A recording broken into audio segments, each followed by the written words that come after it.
จากมือใหม่บ่ฮู้หยังเลยสู่การเทรดแบบมีระบบค่อยเฮ็ดได้แนวใดแล้วก็ค่อยมีวิธีการเฮ็ดแนวใดเดี๋ยวในวิดีโอนี้ค่อยจะมาแชร์แล้วก็แบ่งปันให้พวกเจ้าแบบหมดเปลือกไปเลย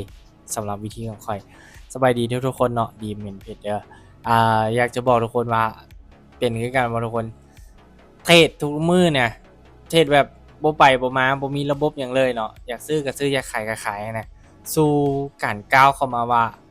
ระบบการเทรดเนี่ยมันเป็นแนวใดเนาะมันเป็นรูปร่างลักษณะใดเออข้อยเนี่ยเริ่มต้นสำหรับตอนเป็นมือใหม่เนาะก็คือทุกคนคือทุกๆคนแหละถ้าทุกคนบ่เทรดบ่ขาดทุนบ่เสียเนี่ยถ้าพวกเจ้าเทรดได้โดยที่แบบบ่ต้องเรียนบ่ต้องหยังเทรดได้เนี่ยพวกเจ้าบ่มีทางสิไปหาสิไปเรียนสิไปศึกษาเนี่ยพวกเจ้าบ่มีทางแล้วพวกเจ้าสิไปศึกษาตอนใด สิไปศึกษาตอนที่ว่าขาดทุนหลายตอนที่แบบเริ่มติดลบหลายๆตอนนั้นแหละพวกเจ้าจังสิเริ่มไปศึกษาเนาะแล้ววันนี้เนี่ยของข่อยก็คือกันเนาะข่อยขาดทุนหลายๆแล้ววันนี้จังเริ่มไปศึกษาสิ่งที่ข่อยศึกษาเรื่องแรกๆเลยก็จะเป็นเรื่องของแท่งเทียนก่อนเนาะแท่งเทียนก่อนว่า rejection ใส่เทียนเนื้อเทียนแนวความแนวต้านเนี่ยเราพอรู้คร่าวๆแล้วเนาะจุดต่ำสุดสูงสุดของราคาเทรนขาขึ้นขาลงเราก็รู้คร่าวๆมาแล้ว ปุ๊บวันนี้นะเขาฮู้พกพื้นฐานในการเทรดละแล้ววันนี้เนี่ยมันขาดตัวใดมันขาดแผนเนาะแผนเขาเนี่ยเขาเป็นคนทุนบ่หลายเขาเป็นคนทุนน้อยแล้วถ้าเขาเป็นคนทุนน้อยเขาสิเฮ็ดแนวใดเนาะเขาสิปั้นจากเงินก้อนซำ$5เนี่ยให้มันกลายเป็น$100ให้มันกลายเป็น$1,000ได้เนี่ยคำตอบนั่นก็คือที่ค่อยไปเบิ่งมาเนาะในยูทูบเขาก็แนะนำแล้วก็เขาก็สอนว่า ให้ปั้นพอร์ตเตาเนาะให้ปั้นพอร์ตเตาเนี่ยมันแม่นหยังพอร์ตเตานี่ก็คือการเก็บทีละเล็กทีละน้อยเป็นสเต็ปเป็นขั้นใดไปสินะเนาะมันจะเก็บแบบว่าถ้าเจ้าพอร์ตน้อยเจ้าก็เก็บประมาณนี้เนาะประมาณ2เหรียญประมาณ1เหรียญเก็บแต่ว่าใช้เวลาเพราะจะต้องใช้เวลาให้มันสม่ำเสมอนิดนึงเนาะ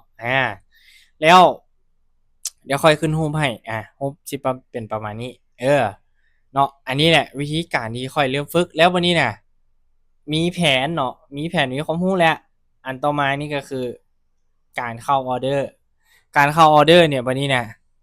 เรียนเทคนิคมาแล้วเป็น10อันเลย10 indicator เลยวันนี้นะเริ่มมาจับตัวใดตัวหนึ่งค่อยมาจับตัวทำอิฐนั่นก็คือ RSI ค่อยรู้สึกว่าตัวของ RSI นี่นะมันเวิร์กแล้วก็มันสามารถแบบบอกจุดกลับตัวเนี่ยแม่นสุดๆเลยแม่นสุดๆเลยว่ามันกลับตัวบริหารเงินใช้3ไม่เนี่ยโอกาสกลับตัวมันสูงแล้ววันนี้ข้อเสียของมันเด้มันมีข้อดีก็คือจุดเข้ากลับตัวมันแม่นเนาะวินเลียนมันค่อยว่าสูงเนาะ70-80%ได้เลยแล้ววันนี้น่ะเฮาสิเอาตัวใดมาจับเนาะบางเทื่อนี่เฮาท่าเป็น20นาทีจึงมีออเดอร์หนึ่งทุกคนแล้ววันนี้เนี่ยค่อยก็ไปหาอันที่2มาก็คือ EMA เอามาเทรดตามเทรนพอ indicator นี้บอกเทรนเนาะแล้วก็เทรดตามเทรนก็ใช้ EMA เทรดกลับตัวก็ใช้ RSI อันนี้แหละทุกคนเป็น3องค์ประกอบที่ว่าเปลี่ยนจากข่อยคนที่แบบบ่ฮู้หยังเลยในการเทรดเนี่ยเข้ามาเป็นซ้ำทุกมื้อนี่แหละเนาะอันนี้แหละจุดเริ่มต้นแล้วก็จุดเปลี่ยนเนาะค่อยเชื่อเลยว่าหลายคนถ้าพวกเจ้าบ่พลาดถ้าพวกเจ้าบ่ขาดทุนพวกเจ้าบ่ไปเรียนเนาะบ่ว่าคนสิเก่งขึ้นเนี่ยมันต้องล้มก่อนเนาะทุกคนต้องล้มก่อนจังสิลุกขึ้นมาไปได้ไกลก่อนเก่าถ้าทุกคนเทรดแล้วกำไรทุกมื้อเนี่ยสิเรียนไปเฮ็ดหยังแม่นบ่ล่ะอันนี้แหละคือคำตอบ